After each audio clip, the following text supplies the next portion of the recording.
Well, good afternoon, everyone. I officially call this meeting of the Indiana Commission for Higher Education to order. And our normal secretary is not here today, so I will ask Susanna to, if you would, please call the roll. Happy to. I don't have our attendance tonight. I'll yell. Okay. Jerry Bethko. Dennis Bland. Present. John Conant. Present. John Costas. Present. Susana Borges Juarez present. Judd Fisher. Here. Lisa Hirschman. Here. Alan Hubbard. Here. Chris Lamote. Micah Mosher. Present. Chris Murphy. Present. Dan Peterson. Here. John Pott. Karen Whitehouse. Here. Mr. Chairman, we have a quorum. Thank you.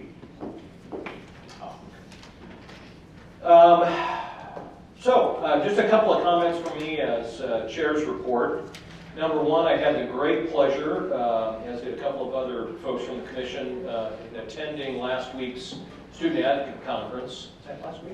Yeah, last week's Lose Track of Time Student Advocate Conference, which is the second annual Student Advocates Conference. And really was a wonderful event. Had the pleasure of making welcoming remarks and then of introducing our wonderful Commissioner Teresa for her keynote address. And just wanted to reinforce the fact that we had 350 plus really high energy, impactful, important people to the youth of our state who were there really sharing, I thought, a lot of just really tangible, substantive work. It was, they rolled their sleeves up, got their hands dirty, if you will, but really practical information to help counselors and other student advocates at all of our universities and other organizations make an impact. And it was a very empowering, I thought, program. I was only able to stay for part of it, but it was really super. So I want to thank everyone who's involved in putting that together. Micah and Karen had a chance the next day, it was a 2-day conference, had a chance the next day to make some remarks, and certainly appreciated them being there as well. Also wanted to thank USA Funds for their second annual sponsoring of that event. So very, very important and worthwhile day. Just also real quick, wanted to mention that I had the pleasure of joining Teresa yesterday along with Dom, wherever Dom went, over there, hi. Had the pleasure of joining them at the presentation of the State Budget Committee, which went extremely well, as you might expect. Our Commissioner did an exceptional job, and I thought was very well received with good questions from the members of the Budget Committee. So appreciated that. And that's it for my remarks. I see President Ellspermann has come in. She's trying to juggle a lot of things today. As I know, she presented to the State Budget Committee this morning, came here, and also the Ivy Tech Board of Trustees are meeting for a couple days here, I believe, as well. Yes, so we got a lot going on. Thank you. My apologies for not making that right away. This one slipped off my radar with all of the excitement today. But welcome to Ivy Tech. And thank you for joining us for lunch today. It was a wonderful time, and I couldn't be more proud than to have our students like Micah and the 3 student representatives that serve on our board meet with you. We know, I think I speak for all of those at Ivy Tech, and one of the reasons I fell in love with this organization is that these are the students we get to serve every day, and it is why our faculty and staff here, it is truly a vocation as much as it is a job to be a part of the Ivy Tech family and the great work that we get to do. You're in the C4 building. You've probably been here before, so you know that upstairs is a Culinary, and down here we have a conference, and the Fall Creek campus. This is one of our largest. About a third of our students for the state are in the central Indiana region, so you really are in the hub. And maybe one thing just for you to recognize on this campus, especially if you're at the North Meridian Center or Fall Creek centers, we're 40% minority on this campus, where we reflect the population of Indiana at 16% across our system. This one, it really does reflect the diversity in a beautiful way and serves many, many students. So welcome. If there's anything you need, you're probably better to ask somebody other than me, the new kid on the block, on how to do things. But you've got, I see I see good representatives here with Susan Hawkins-Wilding. So thank you for letting me join you, and best wishes on your work. And a very special thank you for the support you've given Ivy Tech, including the most recent capital request support. So we look forward to moving forward together. Thanks so much. We really appreciate your hosting us, and enjoy lunch by all means with you and the rest of your team. And please, I didn't get a chance, but take the liberty of speaking on behalf of the rest of the commission to please pass along our thanks to the staff upstairs. The food was delicious. It was beautifully served, and your hot apple cobbler was exceptional. Exceptional. Thank you. Thank you. So keep serving that course. Yeah. Thank you, Sue. Commissioner, turn it to you. Thank you, Mr. Chairman. Should use this.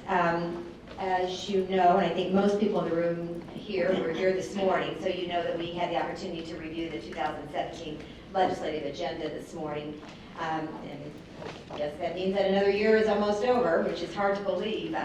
But it's been a year of many accomplishments at the commission. I wanted to include just a few. Certainly this is not an exhaustive list, but just a few highlights of things that you have been engaged with as commission members this year.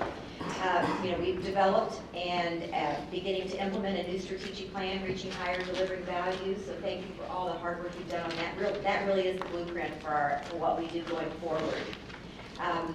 In September, we put out the first Indiana College Value Index, which, as you know, is a combination or integration of our ROI report with the Gallup Indiana results. I'll be going to Washington next week. Gallup asked Indiana to participate. I'll be on a panel discussion with Gallup as they release the third-year results of the Gallup-Purdue Index, and asking a little bit of information about what Indiana is doing. As indicated by our chair, the second Student Advocates Conference hosted 350 people with a great event, and clearly I think is going to be something we want to do every year.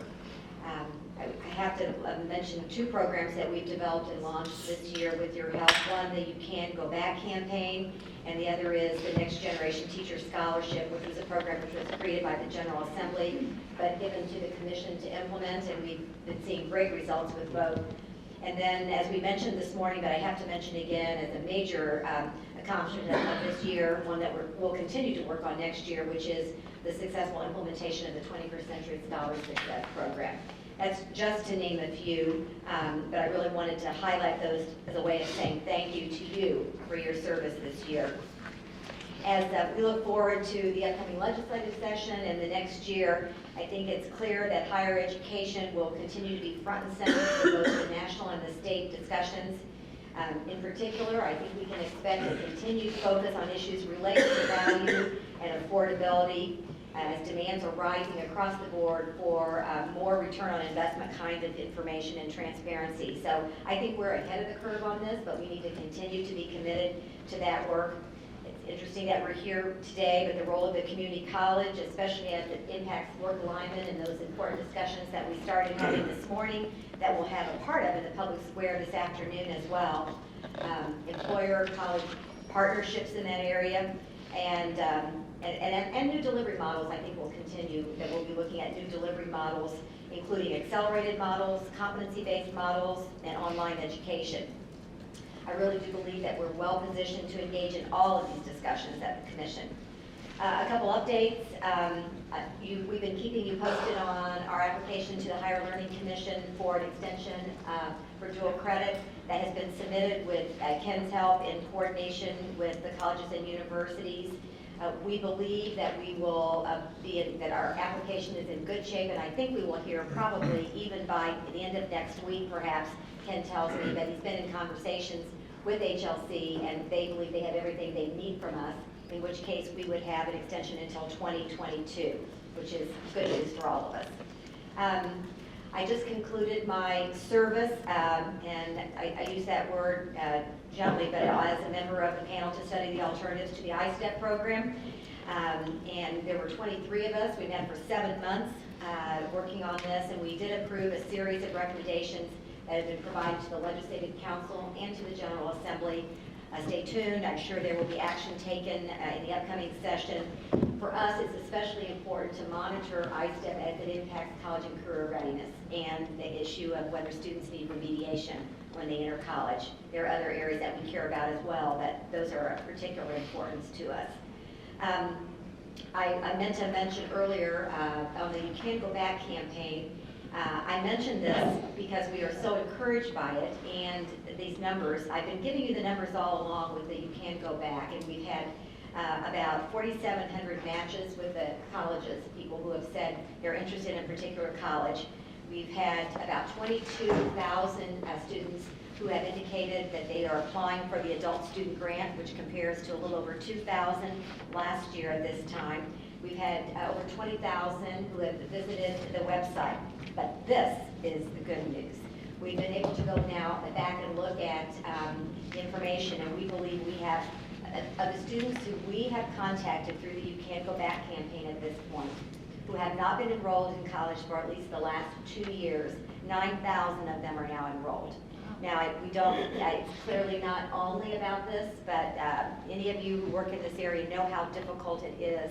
And we are not taking, we're not going to stop with this. This is a campaign that we're focused on at least until 2020. But we believe this gives us a real opportunity to convert people who have interest to actually students who are going to college. Finally, you'll notice that Jerry is not with us right now. He, I think, may be coming and going. He thought he was going to try to. We have a resolution honoring him. We may or may not. I'm going to. Pardon? I'd like to move that. Okay, we will go ahead and move the resolution in case he doesn't come, and at the point he does come, we will go ahead and talk about it. But I don't know, maybe. Do you want to go ahead and have John actually present the resolution? It seems like it would be more appropriate if Jerry comes. Can we just hold on? You can be the first to Yeah, I want to approval. move it just as the longest serving member here and having outdated it. Understood. We will reserve that opportunity for you. Let's give Jerry a chance to show up, and then Remind we'll, us if at the end, if we get carried away with something else and we forget to approve it, we need to do that. But we did have just a wonderful evening last night for those of you who were able to join us with Jerry to really honor his incredible service to the commission. And just speaking on behalf of the staff now, he's been such a wise counselor to us, and we've valued every opportunity we've had to interact with him. So let's hope he comes back today for just one more time for us to say thank you. And that concludes my remarks, Mr. Chairman. great. Thank you very much, Teresa. Let's see here. Minutes from the November 10th, 2016 meeting are in your booklet. I would entertain a motion for approval of the minutes. So moved. Second. Any comments, questions, changes, etc.? Hearing none, all in favor say aye. Aye. Opposed, same sign. All right, they are adopted. Our public square. As Teresa alluded in this morning's work session, we did, in a number of ways, have discussion, crossover, higher education workforce related issues and the dovetailing together of those missions. And so we're going to continue in that vein here today with Public Square. Introduce our three experts who work in these areas.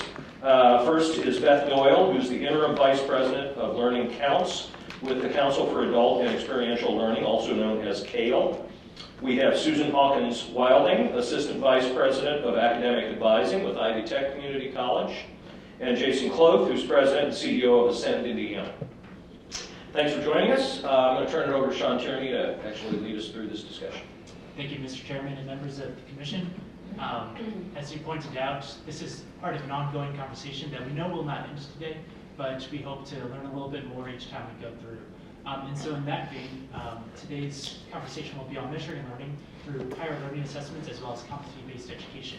As we try to scale up the number of futures who don't have a degree or post-secondary certificates, we need to think through the process of identifying them, recruiting them into the pipeline or back into the pipeline, and also moving them through in an efficient manner that takes into account both the capacity of our existing institutions as well as opportunities to expand that capacity through measures such as prior learning assessment and CPE.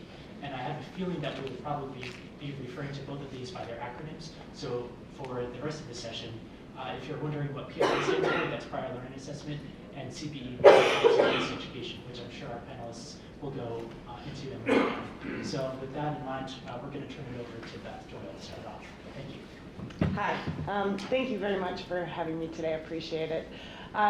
So yeah, as mentioned, you know, I think we all know this, that there are so many people in Indiana who could benefit from higher education, but they don't fit the traditional model. They're not 18 and you know, coming out of high school, they're not able to attend full time, and so these are important interventions to think about.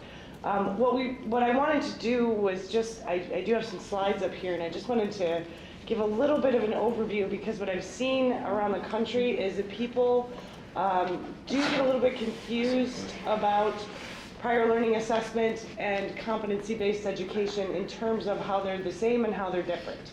And I think that it's a beneficial thing to address and go over, and also how competence and learning is measured in both of those areas.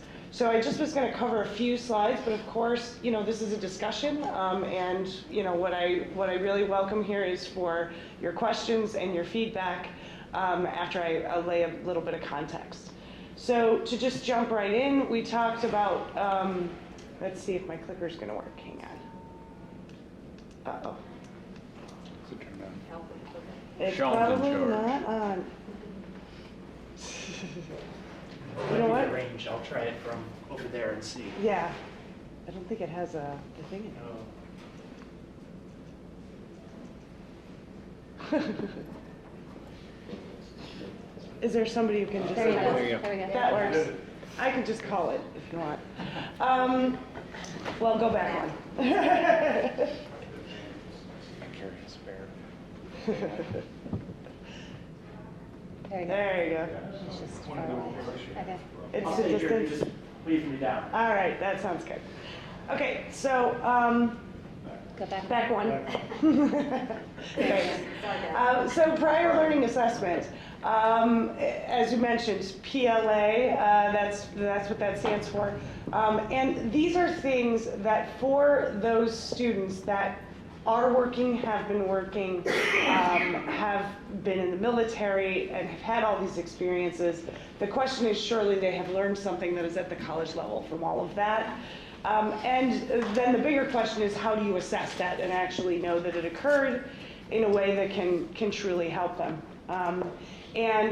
So Council for Adult and Experiential Learning, which really does focus on adult student success, did some research on prior learning assessment specifically, and found that it was very helpful for adult students over 25, the ones included in the study. And you could go one slide up. So they were actually 2.5 times more likely to graduate, bachelor degree students, and then associate's degrees were about twice as likely to graduate. So we can see that there was an impact, and you can see from the N on this that this was a very big study. And we believe, yeah, go ahead, sure. I'm lost here. Sure. So they're doing better because they're older? No, Because they're doing why? better because of the prior learning assessment. Because you assessed their, Because they Not receive us some, they receive specifically. some credit through prior learning and on the way Yeah. to graduation, and that is helping them graduate. I got it. Yep. Okay. So, yeah. Sorry if I'm moving too quickly. Please stop me. I'm slow. No, it's completely okay. I talk about this stuff too often, so sometimes I just go really, really quick. So, yes, so when they earn that credit, this is comparing students who have earned some prior learning assessment credit in the same age group with students who have not. So if you see the ones that have done some prior learning assessment credit are 2.5 times more likely to graduate than those who did no prior learning assessment. Beth, is that not a self-fulfilling issue? I mean, the ones who didn't get it, did they ask for it? Well, the question, that's a whole other question, right, is whether they heard about it, whether it was marketed to them, and how they were exposed to it. But I think that what we do see here is that those who have done it, for whatever reason they did it, were more likely to graduate. They tend to be in a more structured program or something to have taken a prior learning assessment. Actually, in other research studies that we have done, it really, people who, because this came from a number of different colleges of all types, whether that was community college, four-year, public, private, a whole variety. We definitely wanted to make sure there was a variety included here. We have found in some studies that obviously if an institution has a very structured program for offering prior learning assessment, then yes, and they would have adult-focused programs, and so that could indeed be a factor in some of the success. But what we've seen is that even institutions that serve large numbers of adults do not tell them about prior learning assessment, so that's not a given necessarily. Any other questions? No? Okay. Go ahead. Okay, so how does this connect to competency-based education? I mean, the interesting thing is this term prior learning assessment is kind of a misnomer. It's really about measuring learning. It is a learning assessment. And so we say prior because we mean prior to them coming to the college or university, right? But that doesn't necessarily mean that same assessment methods can't be used even if that learning is occurring at the time. So let me just throw out an example. For instance, let's say someone is working full-time and they are attending a training that has been evaluated by ACE. They're also going to college. That training evaluated by ACE, prior learning assessment, and what they're learning at college is course credit, right? But it doesn't necessarily mean it had to happen prior. So I'm just kind of throwing that out there because I think it sets the stage for why there's a similarity between prior learning assessment and competency-based education and assessment. Yeah? Question. How is the student or the person who may not be aware they're a student, how do we make them aware that by taking this training or something that there is a PLA available for that? Well, that's a very important point. And that's one of the things that is of great concern to us. And in the example that we're going to talk about related to Ivy Tech, you'll see some of the interventions that we're trying in order to make sure that that message does get to students, because that is a major concern.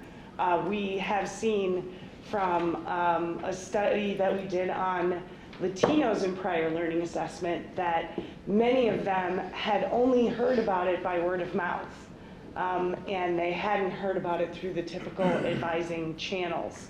And so we see that go on a lot, and we think that that has quite a dramatic impact on those students' success. Have you guys thought about any sorts of like partnerships with, there's training to receive an IT certification, that someone who's not necessarily enrolled at Ivy Tech or another institution would be taking this course or this training, having it included in the maybe materials for the class or something, that you could also receive college credit for this. Yeah, and well, this is one of the things that we were just talking about, was related to, for instance, at Ivy Tech, and many institutions do this, they set up crosswalks with certifications like that. So in other words, looking at a certification and saying this is worth,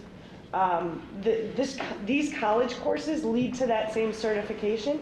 So therefore, if you've earned the certification, we're going to give you the credit for those college courses. So that's assessment to assessment is the way that's measured. So when they do those kinds of crosswalks, then the question becomes, and Ivy Tech has all of those and they have them publicly available, but are they being communicated to students? And so that's one of the issues that we're trying to help Ivy Tech address, is how can you really start to talk to these students about, make sure that every advisor, it's in the checklist, it's part of what they think about and talk about with the students is, these crosswalks exist, these other options exist for you to do prior learning assessment at the beginning, as they're doing their degree plan, and right when they're first enrolling. And we'll talk about that a little bit more. So what are the differences between CBE and PLA? They are based on the same principles, but they are not the same. And particularly the way they're implemented at many institutions is not the same. And that's because PLA generally is structured to align with the existing course curricula. So when you're doing a prior learning, when a student is doing prior learning assessment, you take the degree plan that already exists, and you say, okay, here is a way to test out of that, here's a challenge exam, here's a portfolio that you can do to prove that you already have that information, and so the structure stays the same. Generally, with CBE programs, people are kind of reinventing the whole curriculum, right? And so a lot of what goes on in CBE, the discussion that goes on in CBE, is more about the framework than it is about the assessments. But I think that the assessment principles between the two are very much the same. I didn't understand that. Okay. Yeah. So prior learning assessment has been, typically, as I said, you align it into the degree program. So It's course to course. Course to course. If you're a student, you have to take 10 classes. You'd look at and see which one of those classes could I possibly test out of by course. Competency-based education is a concept of you have to understand these whole concepts separate from necessarily maybe individual classes, and you're picking up actual learning pieces within it, not specifically a course to course. Did you say that? Yeah, it depends on how they structure the program. So competencies don't necessarily align to a course. You could have. But are there credits for the competency, just as there are credits for the Well, prior learning? yeah, so now there's the issue of whether you've built a direct assessment program, which does not necessarily align to the credit hour, or whether you're talking about building a program that will align to course credits. So for instance, Western Governors, everybody kind of knows about that program. They have aligned it to course credit, although the student does not really go through structured courses. But they say when you've achieved these competencies, you've achieved these courses. That, of course, facilitates a lot of things around, financial aid and accreditation and all of those things. Now we have experimental programs going on that were given permission from the Department of Education to experiment with CBE, and those are called direct assessment programs.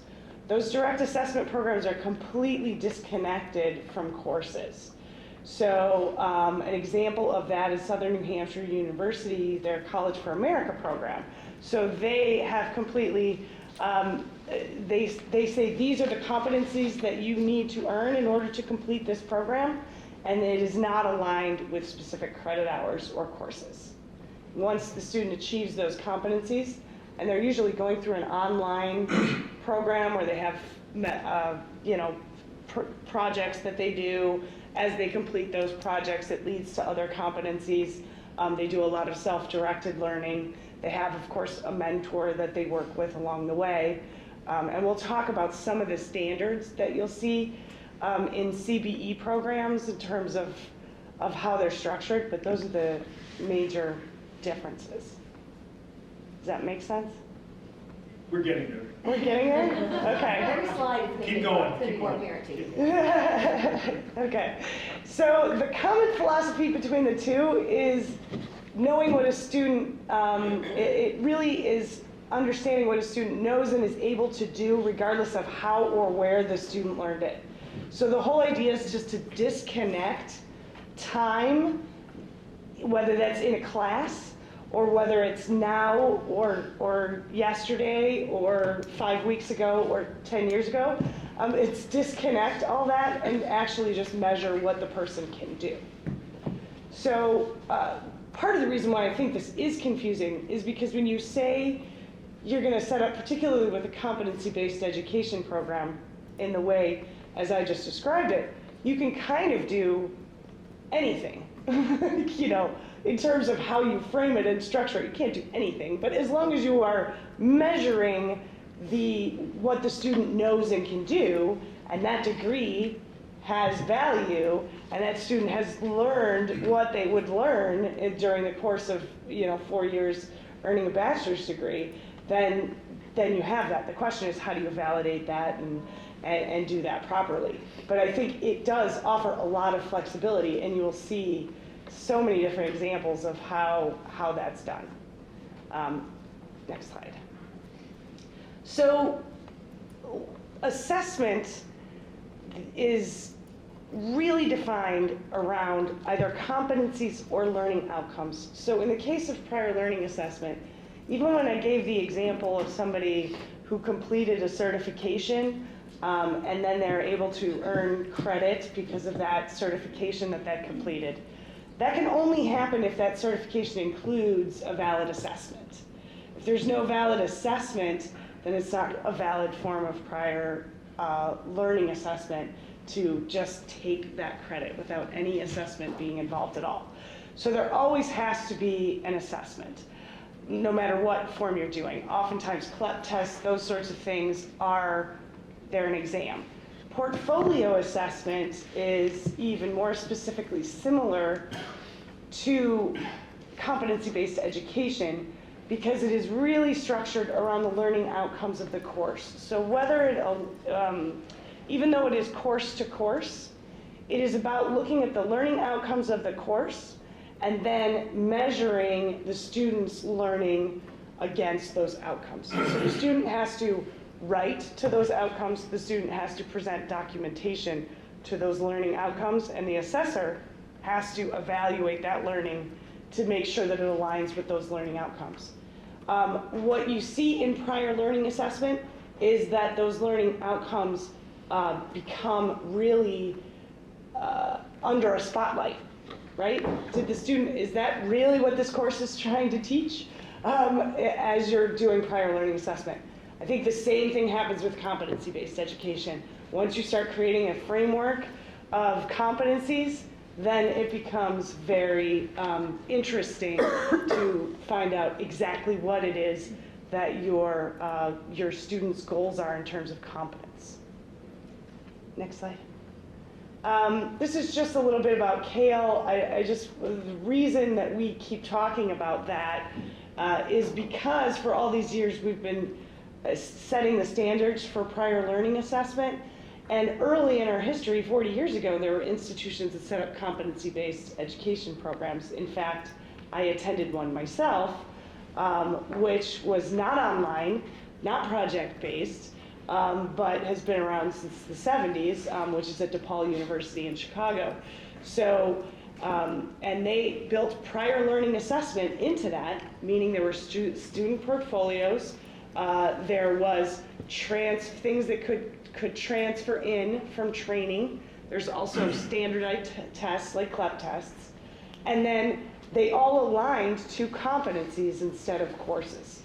So those can be actually blended in that model of prior learning assessment and competency-based assessment actually being together in one program. So the key standards when you're doing prior learning assessment are that credits for learning and not experience. So that's really important. You cannot, just the fact that you work there for 5 years does not mean therefore you have college level learning from working there for 5 years. So it has to be for the learning. Also, subject matter experts have to do the evaluations. So you cannot have somebody approving an IT portfolio who doesn't know anything about IT. That seems common sense, but there have been programs that don't use subject matter experts, so that's key.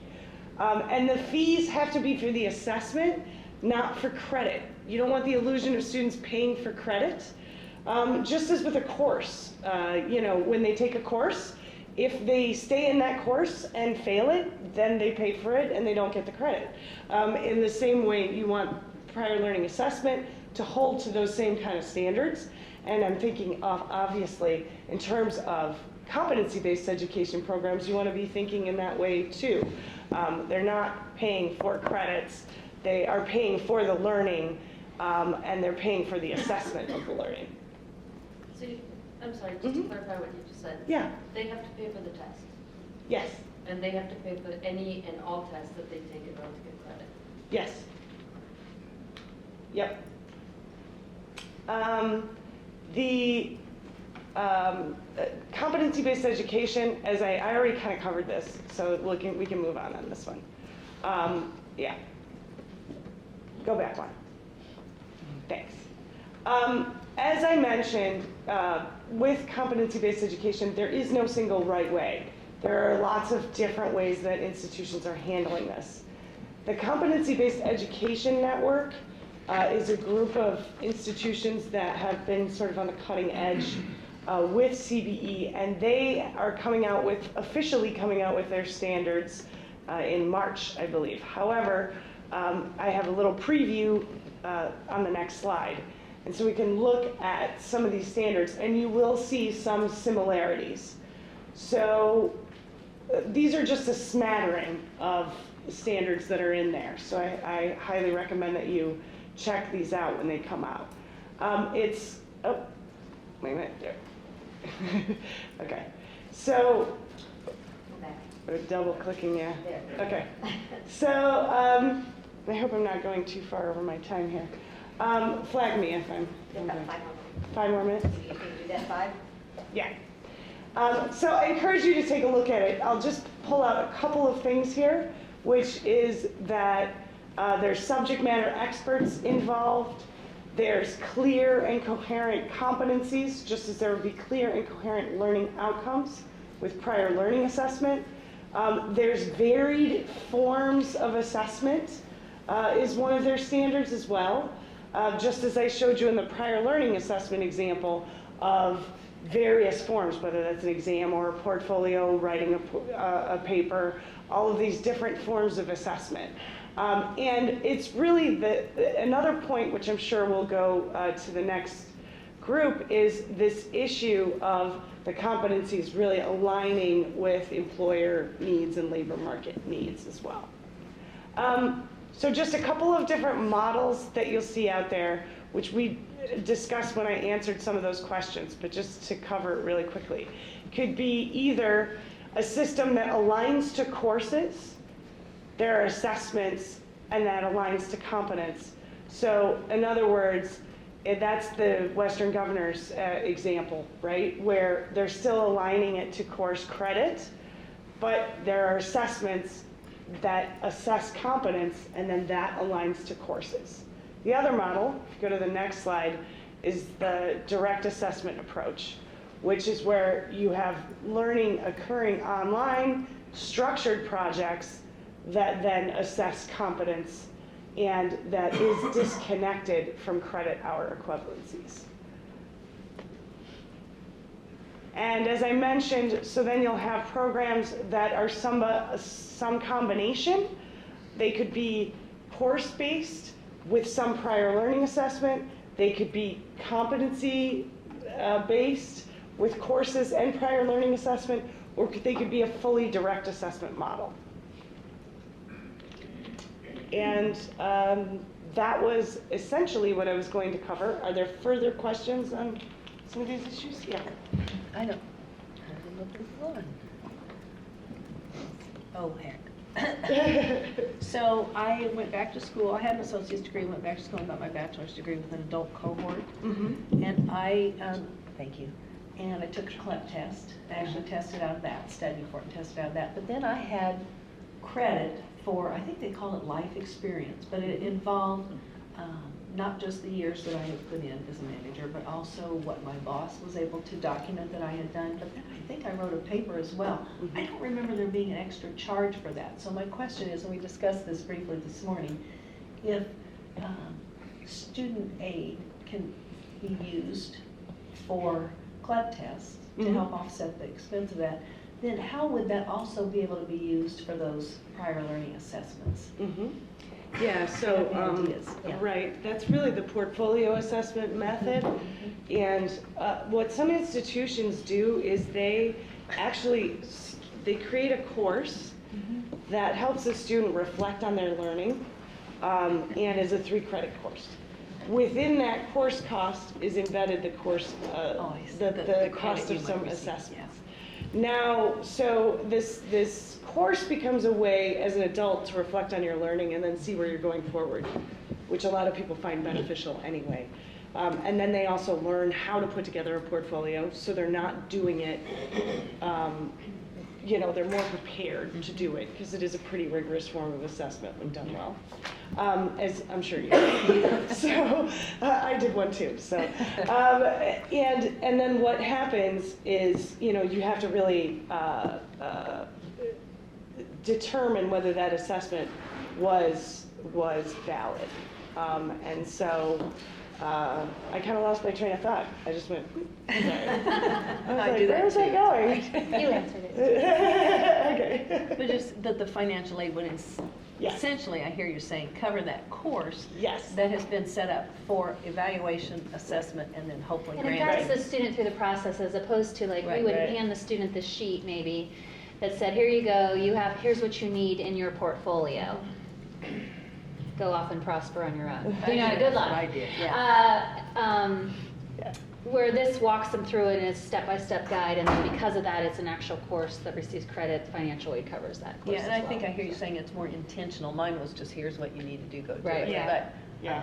But that's all right. Yeah, still and I got mean, it. the financial aid issue is a big problem. That's where my brain went.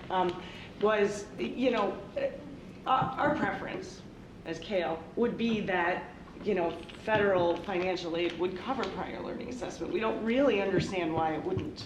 Because you're receiving credit for You're for receiving work credit done. Yeah. for work done. You're Right. being assessed. You It know, takes time. You have to It takes time, right? All of those things are involved. So that is, from a policy perspective, you know, a big agenda for us, because then you wouldn't kind of have to play games with where those assessments, those costs are existing. Mr. Chairman, with your permission, I'd like Sure. to go a little bit out of order. Jason has been very kind in coming, even though he's got a little bit of a hard stop.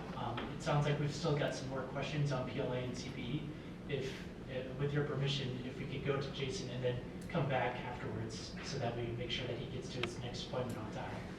We don't want to make Jason late. And Jason, I think it's important just to explain a little bit at the very beginning about Ascend and why the work that you're doing is tied to this conversation today. Sure. So, well, maybe, so I have some slides that I'll walk through that link to that. Jason, do you mind grabbing the mic in front of you? Yeah, sure. And we won't ask any questions till you finish your slides. Okay. Oh, yeah. Just like always. However you get through. However you want to manage it. This hasn't happened before, right? I'll just- Yeah, you want this one? Oh, here we go. How about now? Yeah, see, I can. Okay, There we great. go. So just some background context for what led to Ascend. So in my prior role, I served as deputy mayor for education in the city of Indianapolis. And in that role, I was responsible for overseeing 39 mayor-sponsored charter schools, the Indianapolis Preschool Scholarship Program, and then on the back end, looking at workforce development. I was also involved in the drafting of the city's strategic plan, which was grounded in the budget. And we were running a structural deficit that was equivalent to 50,000 people earning $50,000 a year if we wanted to eliminate that structural deficit. So we tried to align the city's strategic plan to what drove where people chose to live and work, which are actually pretty consistent. Public housing, or not public housing, but housing costs, quality of schools, public safety, proximity to a job, all the things that you would imagine. But we felt like of all the areas we hadn't wrapped our head around the least was workforce development. And that really led to me joining the Central Indiana Corporate Partnership, which is an organization that's made up of the CEOs of the leadership of 50 of our large companies, the presidents of 3 of our largest foundations, and then the presidents of our public universities and community college system. And so with that, I'll walk you through what Ascend is. So we began with a labor market analysis. This particular slide is pulled from a Georgetown study, but aligns with the Indiana Career Council, that projects that 62% of Indiana jobs will require some kind of post-secondary education. That could be a certificate, 2-year degree, 4-year degree, or postgraduate. And so then we looked at the supply of talent, and it's pretty clear where central Indiana lies in this regard. 42% of working age adults have that requisite level of educational attainment. We had to make some assumptions around credentials because those are not tracked in the same way as degrees are tracked, but we're running a gap of about 20%. So we applied that to the working age adult population projected in 2020, and that showed a gap of 215,000 too few people with the educational attainment they need by 2020 to meet employer demand. The region is described by what? This was the donut counties. And so then we asked ourselves, okay, well, what's driving that gap? And we really narrowed it down to 4 key underlying causes. The first is that too few students enroll in higher education. So what this slide shows are Marion County school districts. The blue bars are the percentage of graduates that go on to enroll in higher education. The gold are the percentage that require remediation upon entering higher education. So in Indianapolis public schools, there are about 28,000 students, 14,000 will graduate, 7,000 will enroll in higher education of some sort, and between 3,000 and 4,000 will be prepared for that work. The second... So Jason, can you flip back? Yeah. Or whoever's flipping. Is IPS the one on the left? Yes. So more people need remediation than are actually attending? Yes.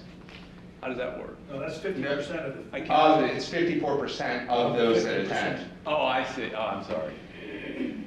So the basic point here is that the reason that K-12, improving our K-12 system, the reason that college and career ready standards are so important is that has a significant impact on not only the choice to enroll in higher education, but the preparedness upon enrolling.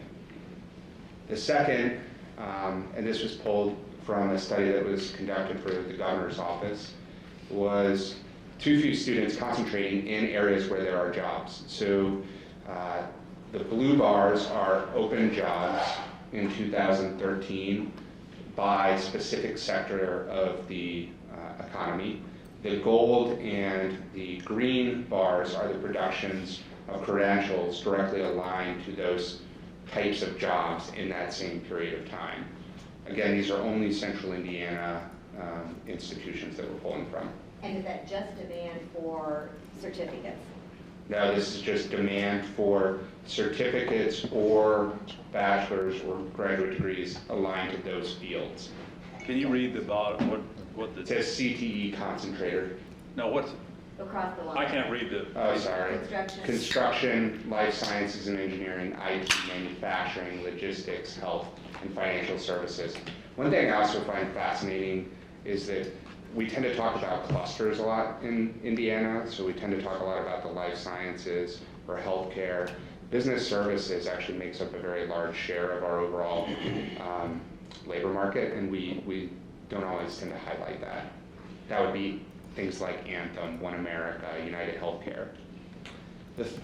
So the third is too few students go on to complete their post-secondary credentials.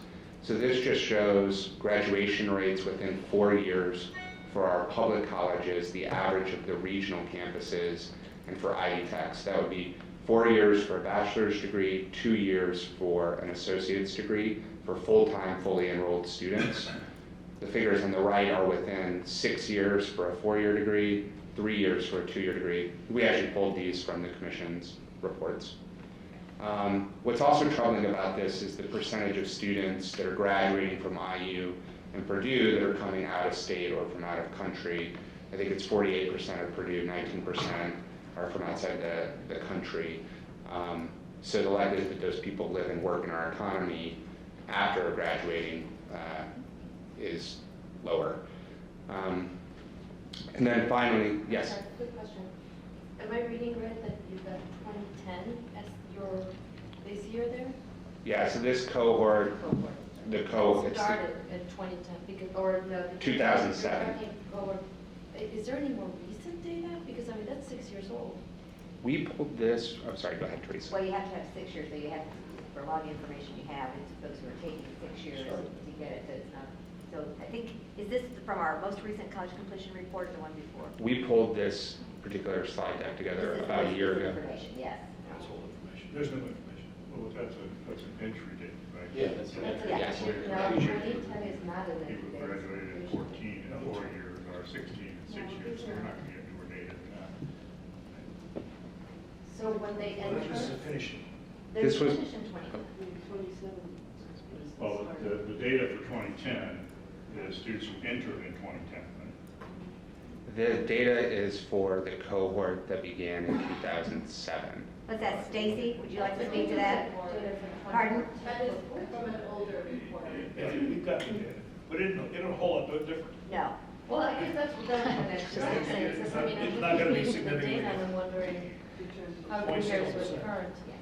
But we can get some slightly more current, but as Chris has said, you're not going to see You're not going much to see, significant that's where I difference. was trying to get, is Yeah. like if we make Yeah. improvement, especially with the goals. Well, we have made some. Some. We have made some.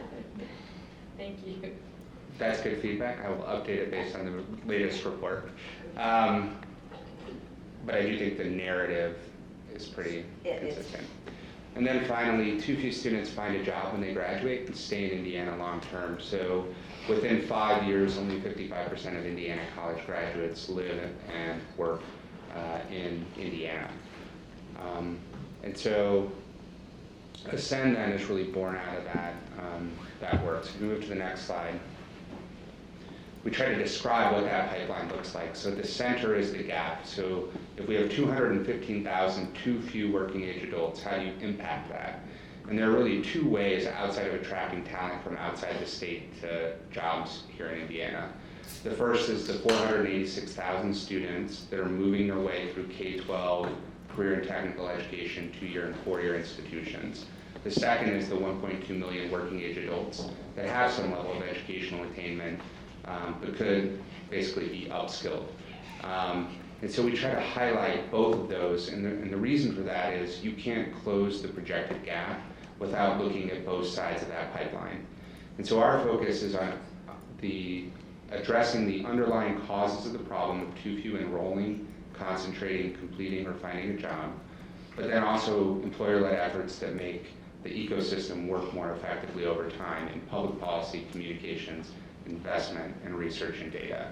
So if you look at what's happening today within an organization like CICP, we have TechPoint, which works with 4-year college graduates in computer science. They place them in internships to help them find a job.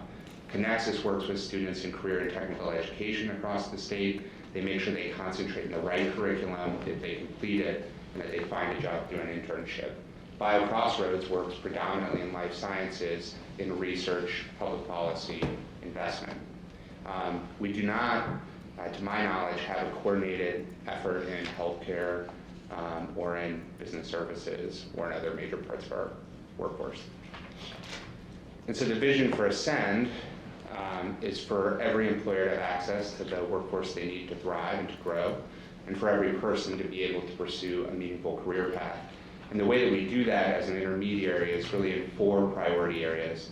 The first is by engaging and understanding what it is that employer needs are. So rather than looking at just MC data, Burning Glass data, or other data sources, actually meeting directly with the employers and saying to Pat Carr or to Dan at Cook, what are the jobs that are open? What are the knowledge and skill requirements for those jobs?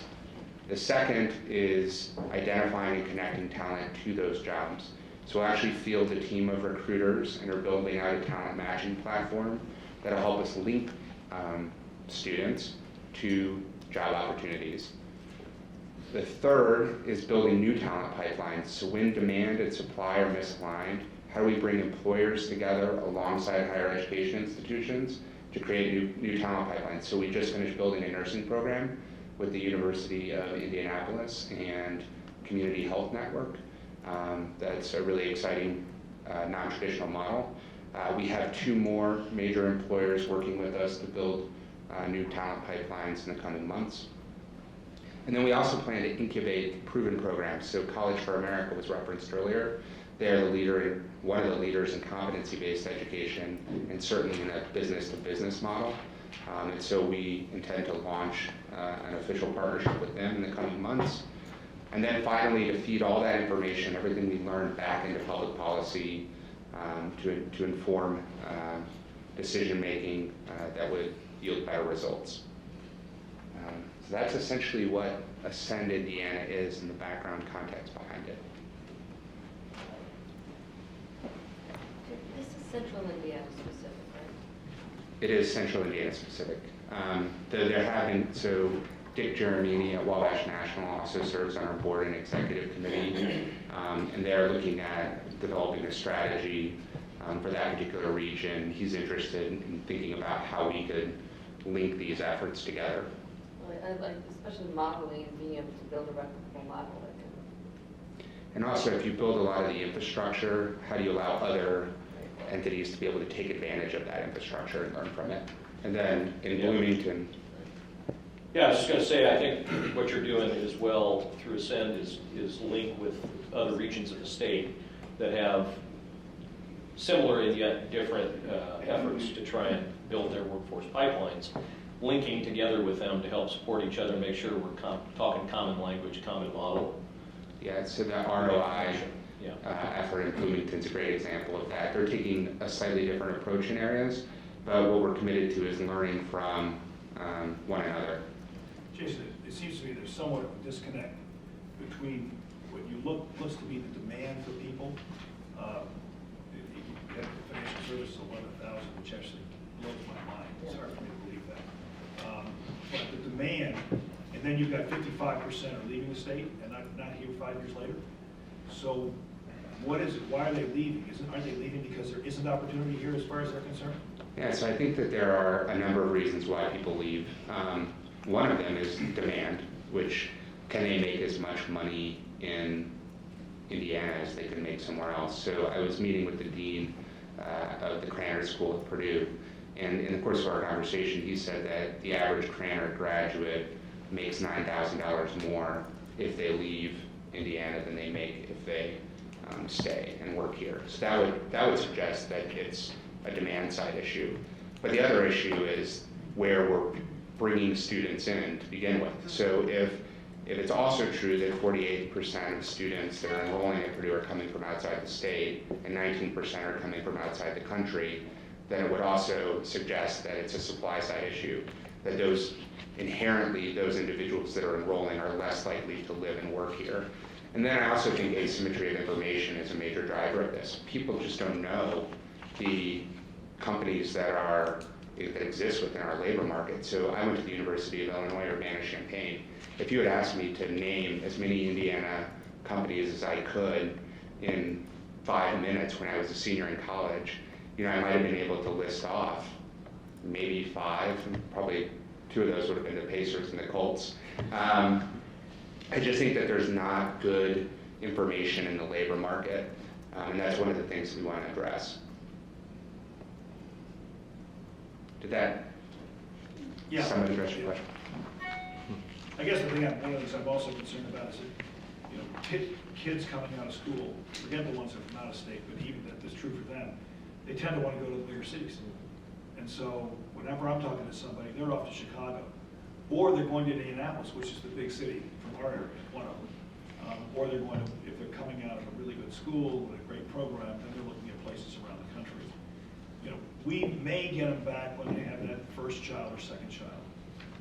I think it's really, I'm sorry. No, please. I think it's really exciting. We've heard from Michael Angelier at Tech Point, some of what he's doing, and I know that, as Jason fully develops what he's doing as well, which is this idea of externships, where they're actually bringing people in.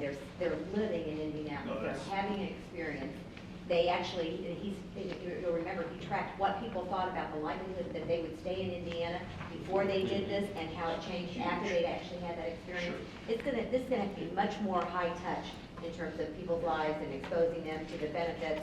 Your cost of living, yes, it's $9,000 more, but the cost of living is, it balances that off some. So I just think this is going to take efforts on so many different levels. I think it goes back to, we talked earlier about design thinking. This is experience design. And that's something, huge wave right now, looking at customer experience, especially in retail banking and this banking. So it's beyond the school, it's the community, it's et cetera. You know, I think one of the efforts that we're working on right now is to build off of what TechPoint has done, but to expand that across more higher education institutions and across more majors, but where you're embedding that civic experience and that shared living experience in central Indiana so that we can basically benefit in the way that tech companies have benefited from the work that Mike's been doing. Well, thank you, Jason. If you're able to stick around, by all means, you're more than welcome, but I know you do have to run soon if you need to do that. And Susan, thank you for being patient and just being willing to kick off the end part. So we've talked a little bit about prior learning assessments and competency-based education and how students can get college credit and recognition for learning that they've previously earned. And we've also talked a little bit about competency-based education in terms of being able to move through the pipeline without taking the traditional credit-bearing course. And then we've heard a little bit from Jason on the back end of once we get those students through, how do we get them to stay? And also how do we make sure that they follow through in fields of study that the state needs and that they'll find rewarding. And so Susan, you didn't probably expect this when we started this, but since you're going to be our final batter, it comes down to you to tie it all together. And so how do we go from prior learning assessment to competency-based education and also the employer needs? Ivy Tech is kind of in the middle of that. And so what are we doing here at Ivy Tech or exploring in terms of kind of meeting all of those different demands and needs? Thanks for having me. He was teasing me earlier that he was going to ask me some tough questions, but he was keeping me for sure in Swagget. I think the important piece, the background I think that's important from is getting the knowledge to students, right? Mike even mentioned that first question about how do our constituents know about this? How do our Hoosiers know about these opportunities? We have to create the opportunities, create the conversations in the community around it, but also how do then we get that information out there? And I think one of the first the important pieces to this is those career conversations with students early. So from the perspective of when you hear, I oversee academic advising, but my background is also career development, and I don't think you could do a good academic advising without career advising, those conversations about what are you really passionate about and what do you really hope to do. And because a student, I think, oftentimes comes in and they have in their mind some very limited ideas of their choices and their options. Their uncle told them they should go into business, or their mother said you should do nursing because that's where you can make a decent wage and a living, and there's all these other opportunities out there. And that's our job to help them kind of see what those opportunities are that then align with what their interests are. So I think those first conversations are so important. And then being able to have that employer connection, so Sean, going back to what you were talking about how do you pull it all together, is having that knowledge base of those people to understand what those options are. And that we have in this community this ex-employer that can provide you this job that pays this much, that can provide you a living wage, a quality life, and then tying it back to the multiple degree programs that you can do that in. So I think we have to have that knowledge base that he's speaking about and understanding what's out there in our community, but also making sure we're getting that information out there to our students who come in and might say, I want to be a nurse. But maybe that's not where their interests and skills lie ultimately on that. So for us, I think just kind of circling back around with how do we do that, at least at Ivy Tech, and asking those good questions in the beginning, those open-ended questions. We have a good history with prior learning assessment. We had Dr. Becky Nicolai that actually speaks around the country on this and helped form a foundation, so we have a process. And we have a website on it at Ivy Tech about it.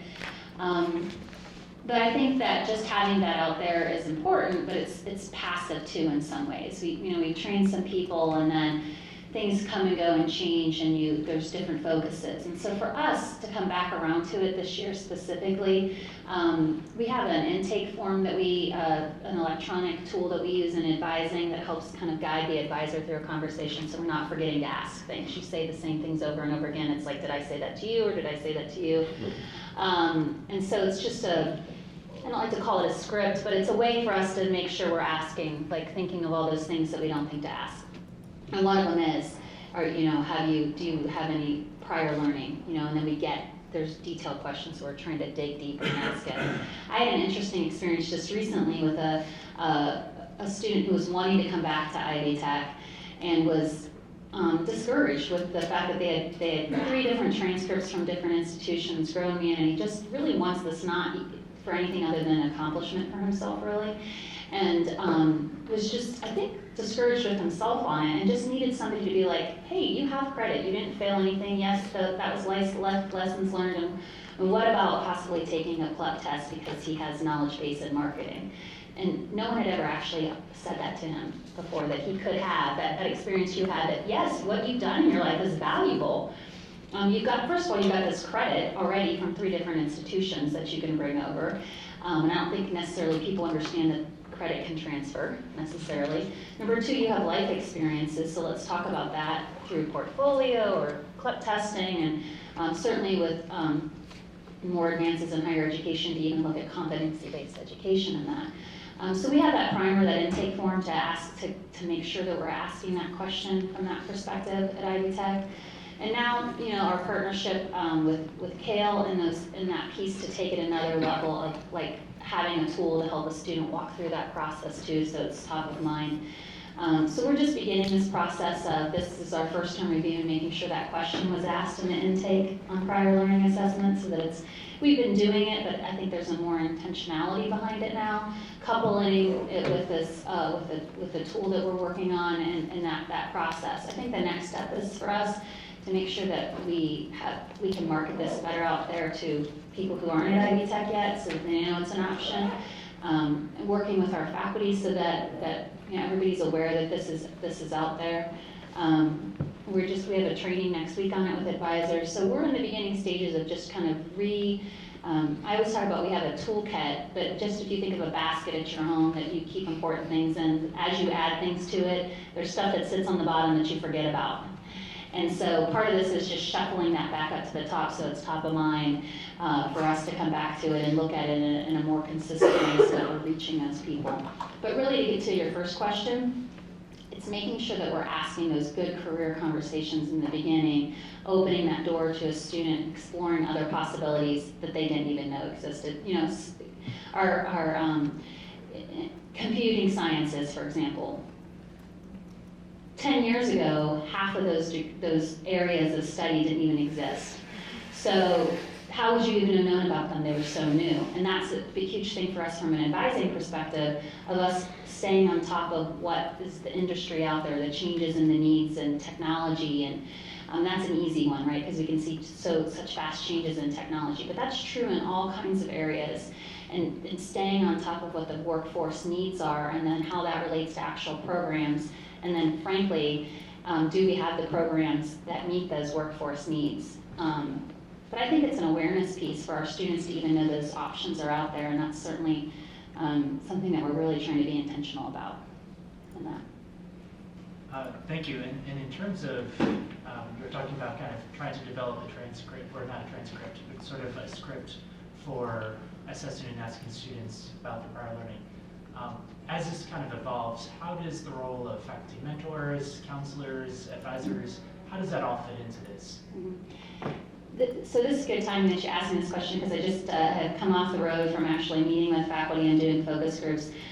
We're piloting a new model where we're trying to get faculty to the students earlier. Currently, all new students come into an advising center and then are transitioned to faculty later.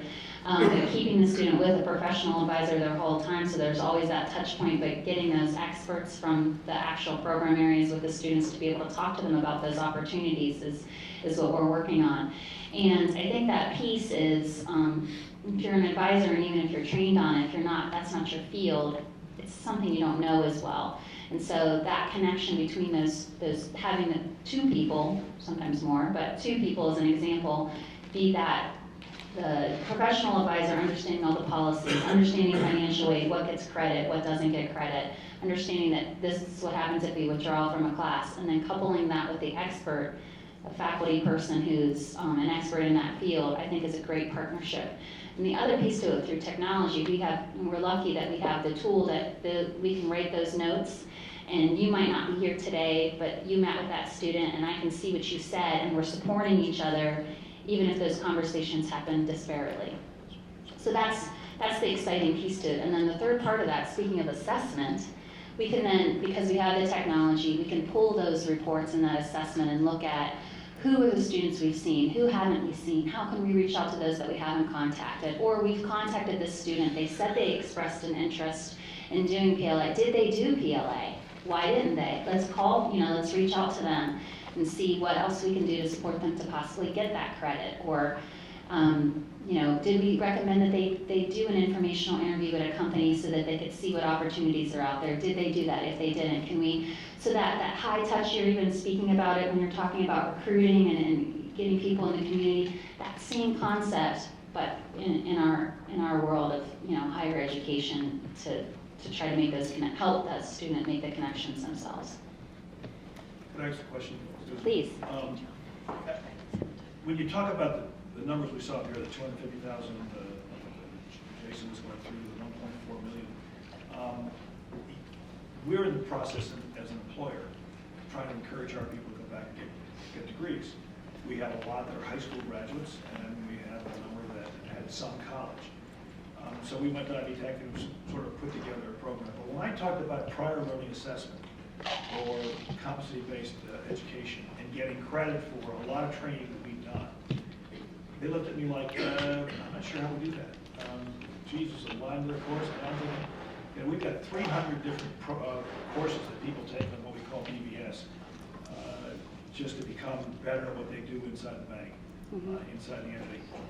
It would be a lot easier, and we help people pay for their education. We want them to become more educated. We're a knowledge-based business. But if we had a better way to give them credit for what they've done, we could get people much further along and much more interested in getting in. And that's what her data is saying, right? Well, so my question is, you all may do this in the central area, but for those of us that are outside of Indianapolis, the rest of the state, what do we do? Because I don't think Ivy Tech is equipped yet to deal with that. And I'm not sure, even listening to the presentation today, I know how to explain it. I mean, how do you go get the prior learning assessment so I get credits for it so I can move forward? And maybe it's only a year that I need to be in classes to get a 2-year degree, and maybe it's only 2 years to get a 4-year degree. Actually, I'm going to say that it is across the state. So if you go to so there's two places I would direct you to without taking up our time. I'll just direct you there. If you go to ivytech.edu/PLA, we have our own webpage that talks about what is required for PLA. And then at the bottom of that, if you scroll to the bottom, by location, it will list our PLA contact at each of our campuses, each of our locations. So there is a expert on each of the campuses and we're providing additional training to them. That's part of that training that I was speaking of. And those conversations then also with academic advisors. Are there people who should know more? Absolutely, and that's part of that push that I think we're coming back to it. When you nodded your head and you remember Dr. Becky Nicolai, I think there was a lot of awareness for it then, and then those things get built. And like I said, you put that in your toolkit and you move on, and then sometimes that stuff falls to the bottom and it needs to be shuffled back up again. So we have that, and those point of contact people, that those should be where you direct people to that are the experts on how to get PLA. PLA is many things, right? You can take a test, you can use Clef, you can use Dante's. In your case, I think what you're specifically speaking of is about a specific portfolio. And I would, if it was me working with you, and so now it is because I just wrote it down, I just got your PLA advocate right here, is connecting you with those the department in which, whichever campus location that we're looking for, those faculty people to look at what are the things that you are teaching at your company, and how does that kind of gets back to what she was saying, how does that align to things that we're doing, and maybe if there's things we don't have yet, And that will take longer than that, but that doesn't mean we can't begin that conversation of looking at what are those things that could lead to that kind of credit. John, I think you had a question. Yeah, I guess I'm going to be a little more philosophical in general and ask you to make me more comfortable or tell me where I'm wrong. In transparency, I'm a faculty representative on the commission. I've been in higher education for 35 years.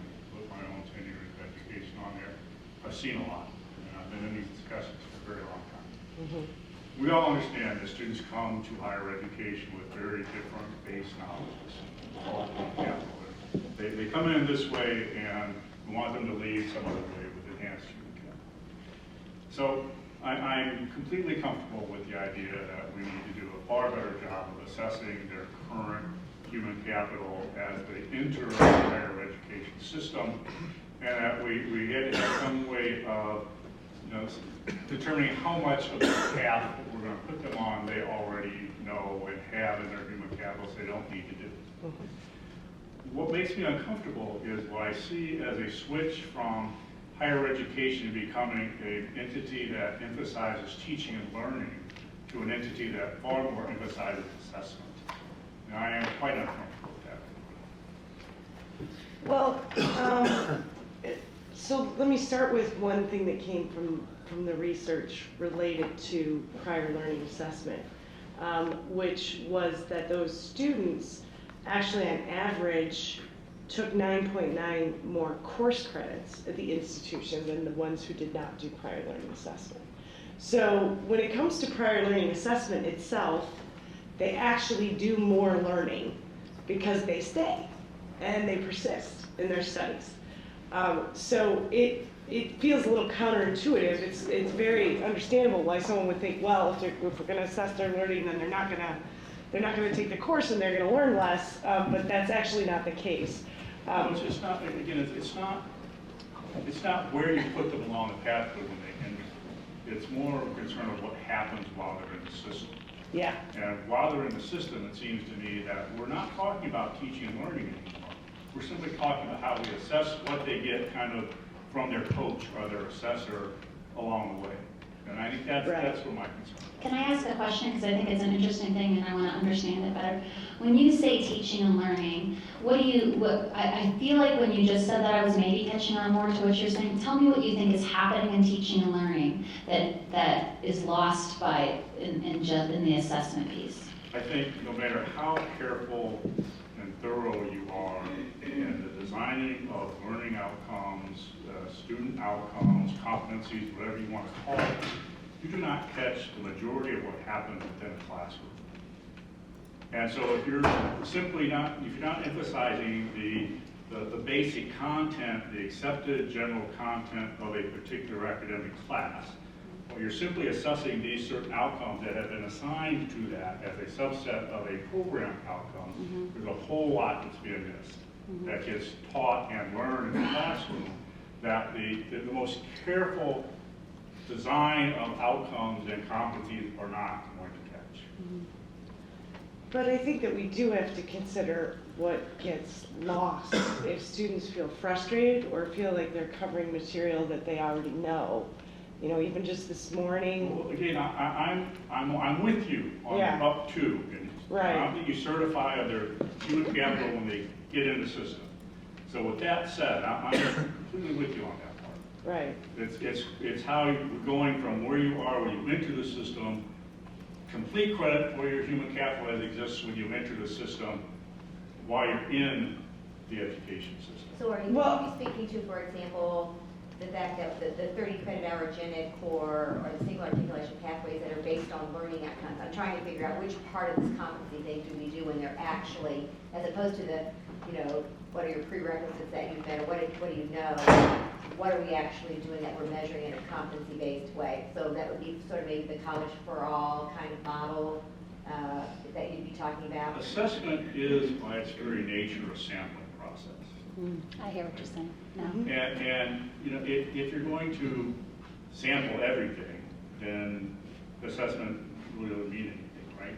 So my concern is that there's lots that is generally taught and learned within the process, within the classroom, within the co-curricular, extracurricular activities. Within the experience of it is the word I want to say, yeah. That's not captured in the learning objectives, student outcomes, whatever, which is now being assessed. Now, when you tie learning outcomes to course-based, normal kind of programs, it goes away, right?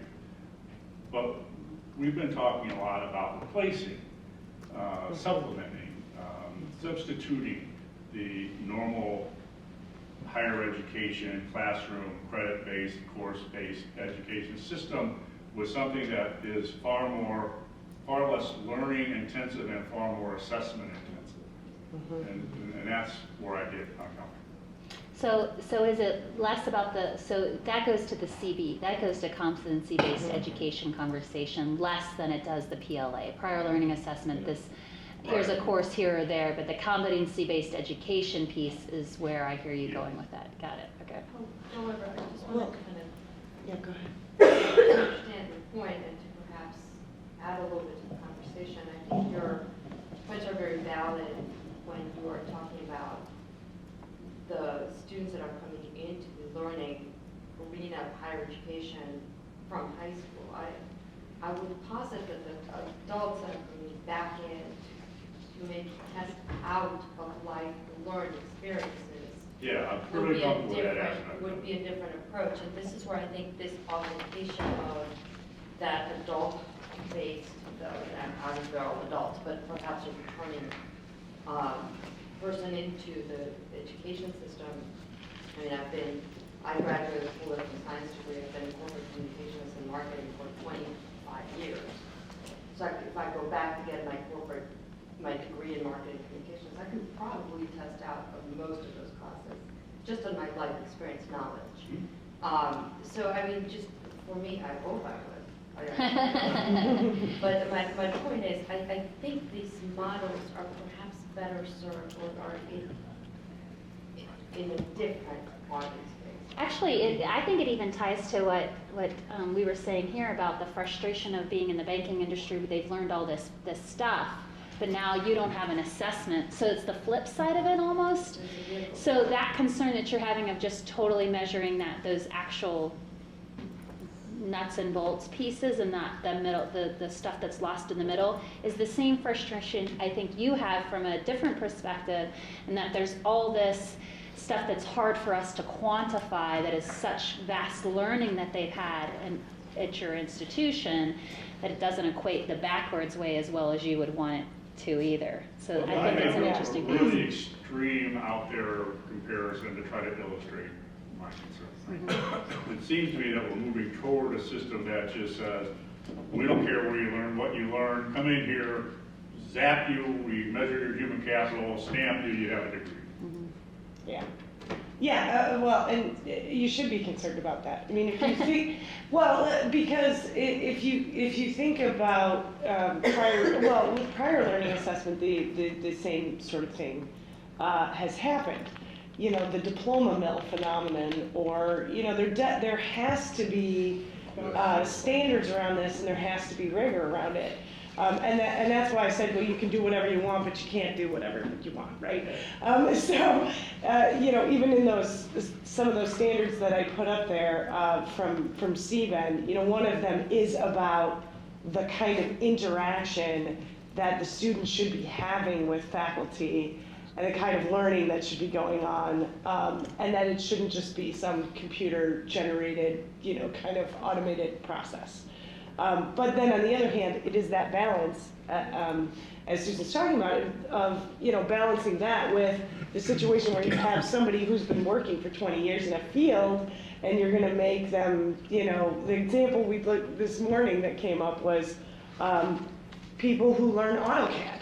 Do this all the time. They just learn that software, and there's a class for that. Well, you know, to make them take an AutoCAD class when they've been using it for 10 years is again, that's not wrong. Right, but I do think that having those standards is key in either case. You need to have the rigor to make sure that learning actually occurred, but then you also, if you're going to have a CBE program, you still have to have that faculty interaction and that learning going on. I don't think that should be sacrificed. I just want to make sure that we don't contribute to a process which turns teachers into servants. Well, I think that's a great point. I think the good news is, when you consider where we started this discussion about a year and a half ago, we now pretty much we've come to a level of understanding of the prior learning assessments and the knowledge that people bring, and the reason why you shouldn't have people be learning things that they already know. I think our challenge now, as clearly has been articulated by John, is how do we figure out with other models how we actually are making sure that we have academic rigor and we have learning going on, and what does that look like? And it may not look just like one model. It may look lots of different ways, but I think we need to explore that. Jason mentioned the College for All, which is in Southern New Hampshire, which I'm sure you're familiar with, and they are starting some sort of a division or something here in Indianapolis. So I think what I'm hearing is we now need to understand that part of this, which we've been struggling with. We understand PLA, and we understand that what we are still struggling with is the other part of this, which is teaching, learning outcomes, and all that kind of thing. What actually happens in the engagement of learning beyond what you've been given credit for when you start. And so I've heard you, and I think it makes a lot of sense. I don't know that I necessarily agree with everything about that, but I certainly think that there is something we need to get underneath here to understand even better. Yeah, people let's bring in College for All and have them explain to us how they're doing what they do. We're familiar with WGU because we've had a lot of exposure to that. So this has been a great jumping off place, I think, Sean, for us to have some sense. You know, this has been the one part of our strategic plan that we keep coming back to. And we almost walked away from it, remember? Because it was so hard, and it was the reason we kept it. Because we know we need to figure this out and keep learning about it. So we're going to do that. We're going to keep learning about it. Well, with that in mind, thank you, Commissioner. We want to thank our guests, Beth and Susan, and of course, Jason, who wasn't able to stay, but we thank him too.